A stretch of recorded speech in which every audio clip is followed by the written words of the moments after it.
जब carbon ion conjugated नहीं है तो हाइब्रिडाइजेशन उसका क्या होगा, sp3 होगा।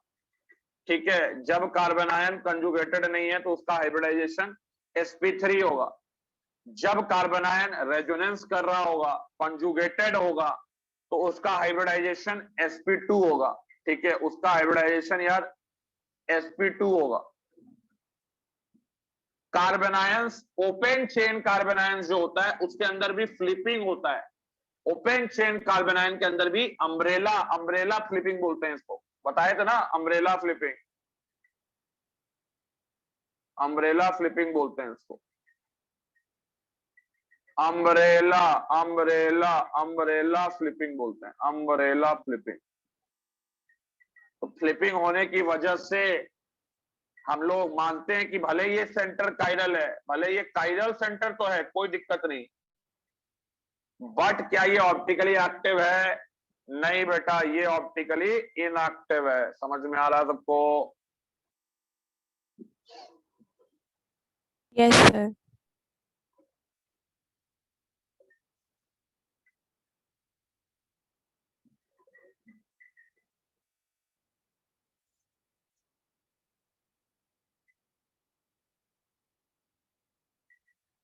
लास्ट पॉइंट क्या था?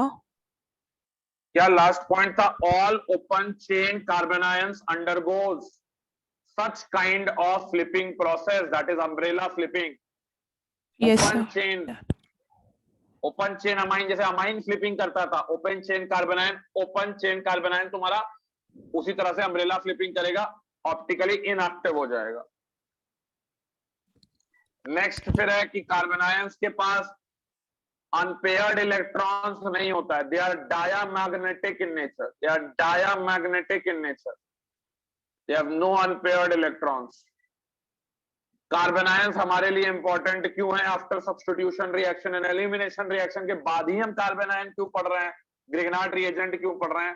क्योंकि बेटा ये स्ट्रॉन्ग न्यूक्लियोफाइल होता है, बेटा ये स्ट्रॉन्ग बेस होता है, और ये बेटा एलिमिनेशन भी कॉज कर सकता है, ये बेटा सब्स्टिट्यूशन भी कॉज कर सकता है, जब हम लोग ग्रिग्नार्ड का रिएक्शन देखेंगे। मोस्ट इंपॉर्टेंट सोर्स क्या है बेटा कार्बन आयन का? तो दे आर बेटा organometallic compounds, organometallic compounds like RNA, RLI, R2CuLi, RMgx, और एग्जांपल दे सकते हो R2, ठीक है, R2 Zn X, इस तरह के एग्जांपल और आप दे सकते हो, R2 Zn X, नहीं सिर्फ R2 Zn या R2CD, इस तरह का एग्जांपल भी आप दे सकते हो।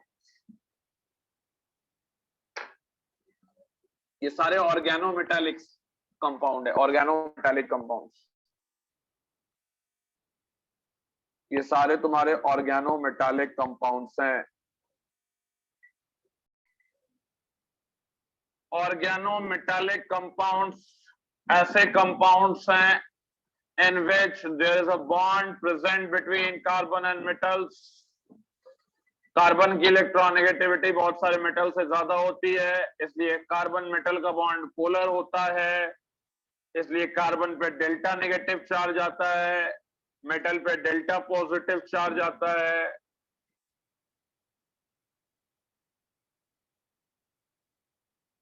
और ये ऑर्गेनोमेटालिक्स का रिएक्टिविटी डिपेंड करेगा polarity of carbon metal bond पे। जितना ज्यादा ये बॉन्ड पोलर होगा उतना ज्यादा ऑर्गेनोमेटालिक रिएक्टिव होगा, जितना ज्यादा पोलर होगा उतना ज्यादा रिएक्टिव होगा।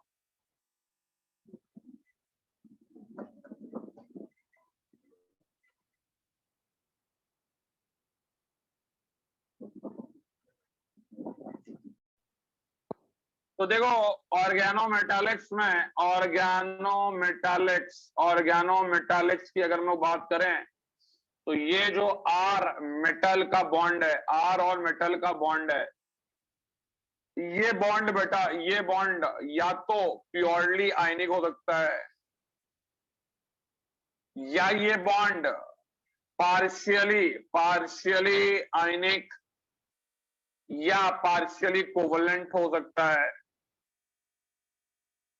ठीक है, और या तो ये बॉन्ड प्योरली कोवलेंट हो सकता है, या तो ये बॉन्ड प्योरली कोवलेंट हो सकता है।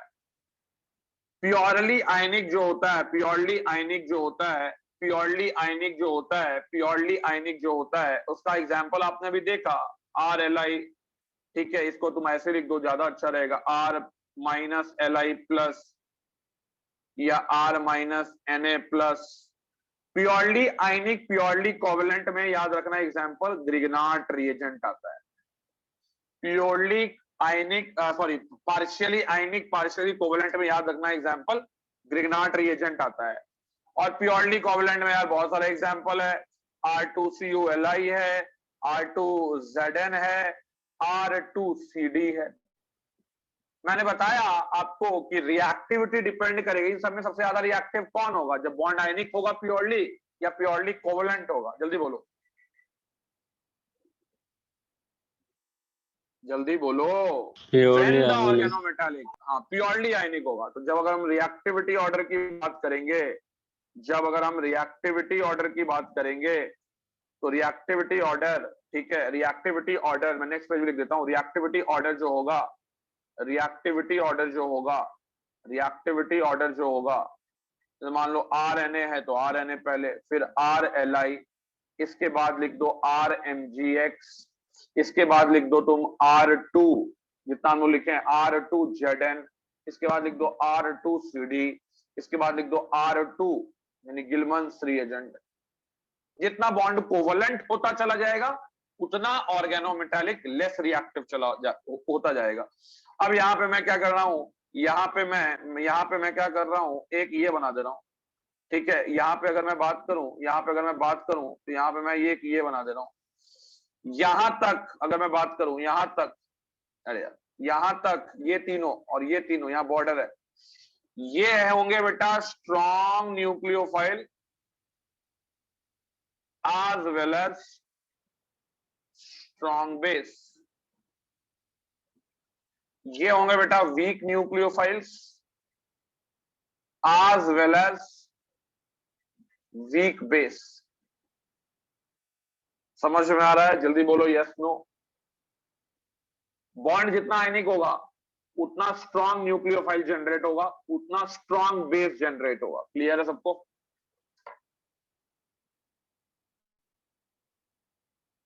अरे यस नो बोलोगे? Yes sir. चलो नोट करो इसको, मेटालिक्स, फटाफट रिएक्शन लिखना। मान लो हम लोग ले लिए RX को ट्रीट किए, RX को ट्रीट किए सोडियम ईथर के साथ, RX को ट्रीट किए सोडियम ईथर के साथ, और यहाँ पे ये हम लोग Na का फंक्शन जानते हैं कि Na क्या करेगा, इलेक्ट्रॉन रिलीज करेगा। Na प्लस इलेक्ट्रॉन रिलीज किया, 2 इलेक्ट्रॉन है तो 2 इलेक्ट्रॉन यहाँ पे जाके अटैक करेगा, और ये X जो है यहां से, इस पे नहीं दिखाते हैं, दूसरे पे दिखा देते हैं, चलो यहाँ पे पहले लिख देते हैं, यहाँ बन जाएगा RNA प्लस NaX। तो बेटा यहाँ पे ये हुआ कि ये 2 इलेक्ट्रॉन जो था ये इस पे अटैक किया और ये बेटा बाहर निकल गया, तो यहाँ बेटा R माइनस हो गया, बाद में Na प्लस के जुड़ के ये RNA बना लिया। अगर इसी पे हम Ni के साथ भी करेंगे यही स्टेप, Li के साथ यानी लिथियम के साथ, यहाँ RLi बनेगा, ठीक है, यहाँ RLi बनेगा, ओके, यहाँ RLi बनेगा। और अगर मैं बात करूं LiX बन जाएगा सेम 2Li, ये बेटा 2Li प्लस और 2 इलेक्ट्रॉन, ठीक है, यहीं पे अब इसका अटैक करा देते हैं, इसको यहां से बाहर कर देंगे, तो ये आपका RLi LiX बन जाएगा। ठीक है, नोट कीजिए जल्दी से फटाफट।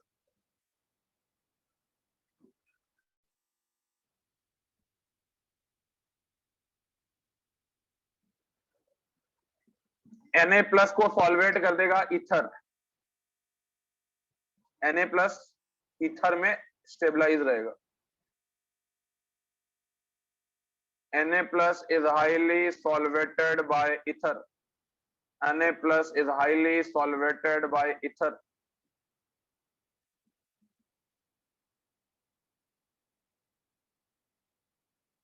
Similarly, lithium plus is highly solvated by ether, यानी ether में stabilized है ये।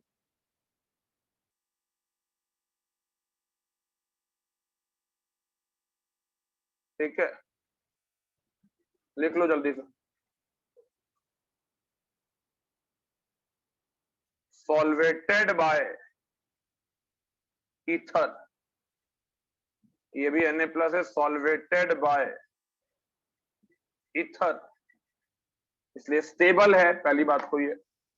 ईथर क्यों लेते हैं इसका एक और रीजन है, बताएंगे थोड़ी देर में, पहले RMGX बता लेना। ये बेटा अगर 1 मोल ले रहे हो, लिथियम को 2 मोल लेना पड़ेगा, यानी 1:2 का रेशियो लेना पड़ेगा, 1:2 का रेशियो लेना पड़ेगा। RX को एक्सेस में मत ले लेना, RX को एक्सेस में मत ले लेना। RX को एक्सेस में ले लोगे तो क्या होगा बेटा, ये R- है, ठीक है, ये जाके तुरंत क्या करेगा, R- से निकला हुआ, ये जाके फिर इस पर अटैक करेगा, X बाहर हो जाएगा, बेटा तुमको मिलेगा ही नहीं ऑर्गेनोमेटालिक, तुमको ये मिल जाएगा। समझ रहे हो?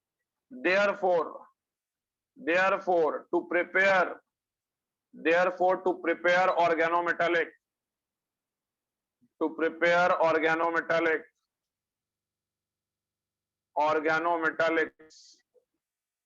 RX is taken in limited amount. RX is taken in limited amount. RX is taken in limited amount. ये याद रखना, एक्सेस में ले लोगे बेटा तो तुमको एक नया प्रोडक्ट ही मिल जाएगा, क्योंकि मैंने पहले ही बता दिया कि ये ऐसे क्लास ऑफ कंपाउंड्स हैं जो स्ट्रॉन्ग न्यूक्लियोफाइल्स और स्ट्रॉन्ग बेस जनरेट करेंगे। यस और नो, समझ में आ रहा है कि नहीं?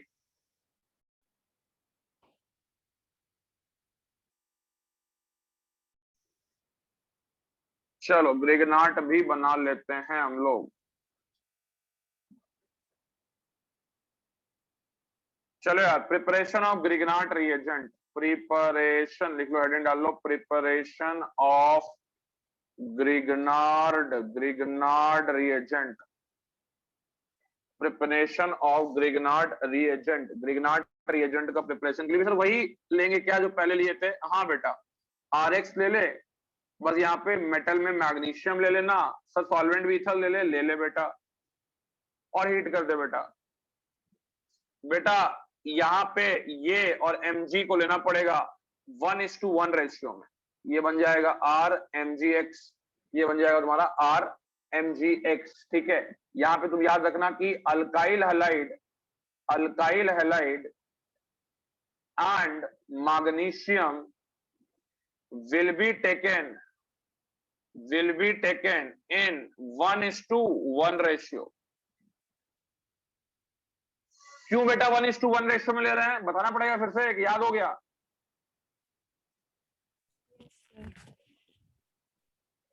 अरे जल्दी बोलो, भूल गया कि याद हो, मतलब याद रहा कि भूल जाएगा ये चीज, भूल जाओगे तुम लोग ये चीज? Yes, sir. क्योंकि RMgX क्या जनरेट करेगा, न्यूक्लियोफाइल जनरेट करेगा, ठीक है। तो ये R- जनरेट कर रहा है, और तुम अगर RX को ज्यादा ले लेते हो, एक्सेस में ले लेते हो, ये इस पे अटैक करेगा और X को बाहर निकाल के बनने ही नहीं देगा ग्रिगनाट रिएजेंट को, ठीक है। Because Grignard reagent highly reactive species या ऑर्गेनोमेटालिक्स हाईली रिएक्टिव होते हैं, ठीक है।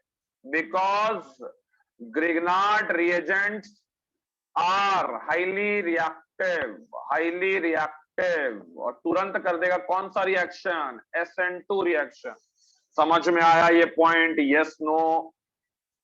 यस सर वहां यहाँ पे भी वही चीज हुआ क्या? हाँ बेटा यही चीज हुआ, मैग्नीशियम 2+, 2 इलेक्ट्रॉन, RX ये हो गया 2 इलेक्ट्रॉन, अटैक किया, ठीक है, ये बाहर निकला बेटा R- ये हो गया, और Mg2+ जो था वो अपने साथ एक X- को जोड़ लेता है और बना लेता है MgX, ठीक है, MgX+, तो R- और ये हो जाएगा MgX+, यही हो गया तुम्हारा ग्रिगनाट रिएजेंट। अब सवालों के जवाब, क्या सवाल के जवाब आपको चाहिए? एक तो जवाब आपको मिल गया कि why they are taken in 1:1 ratio, समझ में आ रहा है? Yes no? अरे बोल लो बेटा, बोल लो, Yes, sir. पहला क्लास है। Yes, yes sir. सर, बेटा वाई ईथर इज टेकन, सबसे पहले why ether is taken as solvent to prepare organometallic compounds या ग्रिग्नाट रिएजेंट। पहला रीजन क्या था बताओ, बता चुके हैं पहला रीजन, लिखवाए भी हैं, बताए भी हैं, जल्दी बताओ पहला रीजन क्या था।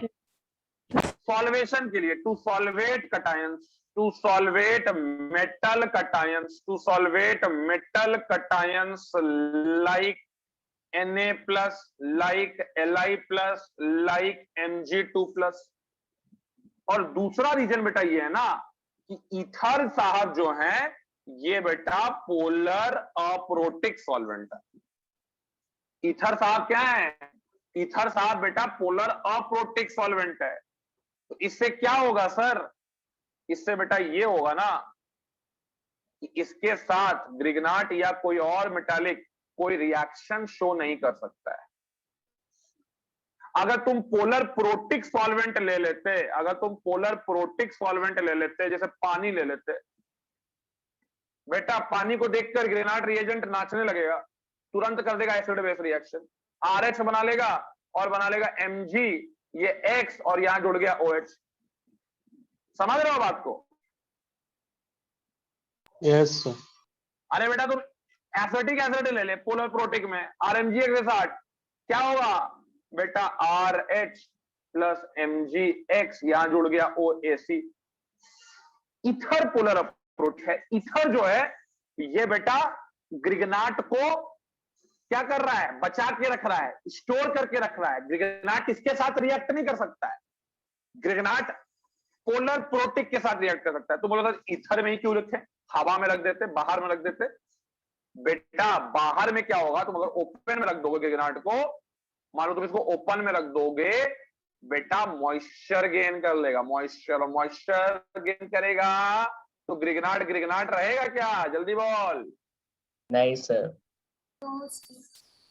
तो बेटा ओपन एटमॉस्फेयर में, ओपन एटमॉस्फेयर में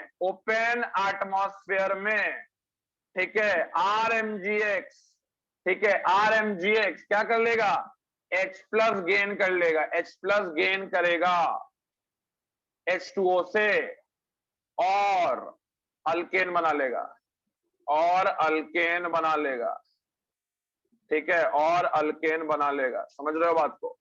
इसलिए बेटा ग्रिग्नाट को बनाने के लिए इथरल मीडियम यूज किया जाता है, पोलर अप्रोटिक मीडियम यूज किया जाता है। ताकि पोलर अप्रोटिक क्यों यूज कर रहे हैं, क्योंकि जो आपका कटायन है बेटा, उस कटायन को भी क्या करे, पोलर अप्रोटिक सॉल्वेट करे। समझ रहे हो बात को?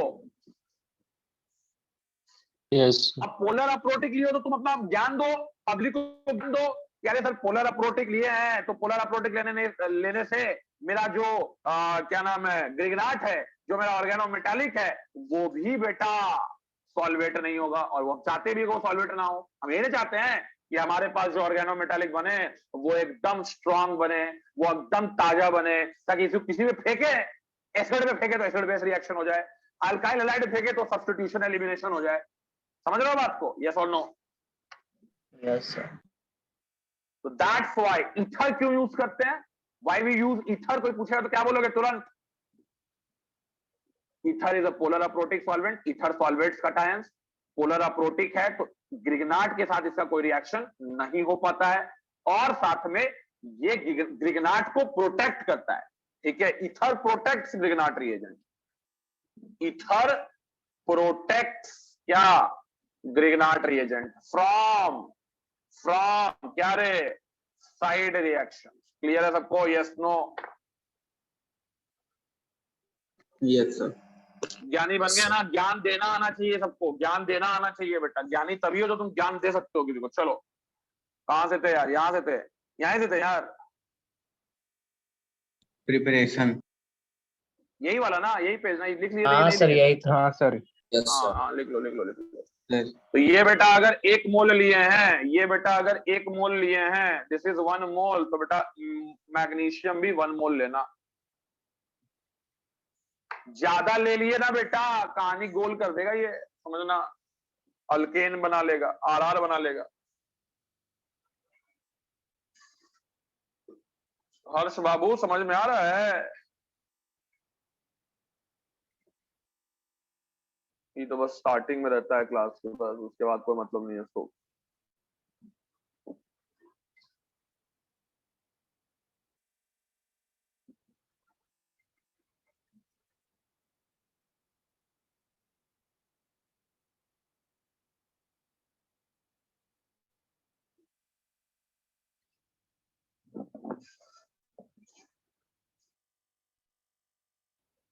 आज का पढ़ाना सफल हुआ ये मैं तभी जानूंगा जब मैं तुमको बोलूंगा कि यार मान लो मैं इसका ट्रीटमेंट करूं एमजी ईथर के साथ, ठीक है, मुझे बताओ कि क्या यहाँ ग्रिगनाट बन सकता है? मैंने इसको 1 मोल लिया हुआ है और इसको भी 1 मोल लिया हुआ है।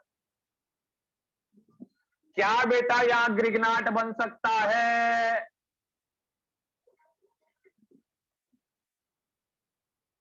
No, sir. No, sir. No, sir. No Grignard reagent. चलो मुझे लगा कि मेरा पढ़ाया हुआ थोड़ा सा सफल हुआ। No Grignard reagent will be formed here, ठीक है। ग्रिगनाट रिएजेंट यार नहीं बन पाएगा। क्यों बेटा? ग्रिगनाट रिएजेंट बनेगा, मान लो Mg के साथ ये रिएक्ट किया, बना लिया MgX, यहां माइनस यहां प्लस। अब बेटा इसको क्या दिख रहा है? एसिडिक H दिख रहा है, जल्दी बोलो। अपने ही सबस्ट्रेट में खुद में ही इसको एसिडिक H दिख रहा है, ये इसको क्या कर लेगा? एक्सेप्ट कर लेगा H को, और क्या बना लेगा? ये बना लेगा O माइनस, यहां आ जाएगा बेटा MgX प्लस, और बेटा ये आ गया CH2, ये आ गया बेटा CH2, ये आ गया बेटा CH3। ये सॉल्ट बन गया, सॉल्ट ऑफ अल्कोहल कह लो। क्या समझे बेटा? समझे हम लोग सर ये कि अगर ऐसा कुछ रहे सबस्ट्रेट जहां पे Z के पास, Z तुम्हारा क्या हो? OH हो, SH हो, COOH हो, NH2 हो, CONH2 हो, ठीक है, और क्या हो? SO3H हो। समझ में आ रहा है कि नहीं? हाँ सर। इन सबके पास बेटा एक ही खूबी है कि सबके पास एसिडिक H है। तो बेटा जब तुम इसका रिएक्शन करा दोगे ना Mg ईथर के साथ, ठीक है, Mg ईथर के साथ, यहां बेटा ग्रिगनाट बनेगा क्या? नहीं सर। नहीं सर। नहीं बनेगा सर। समझ में आ रहा है सर? चलिए सर नोट कर लीजिए सर इसको। कहां से थे? हाँ, तो अगर बेटा सबस्ट्रेट के अंदर, अगर बेटा सबस्ट्रेट के अंदर एसिडिक H प्रेजेंट रहा तो बेटा ग्रिगनाट नहीं बनने वाला है। अगर सबस्ट्रेट के अंदर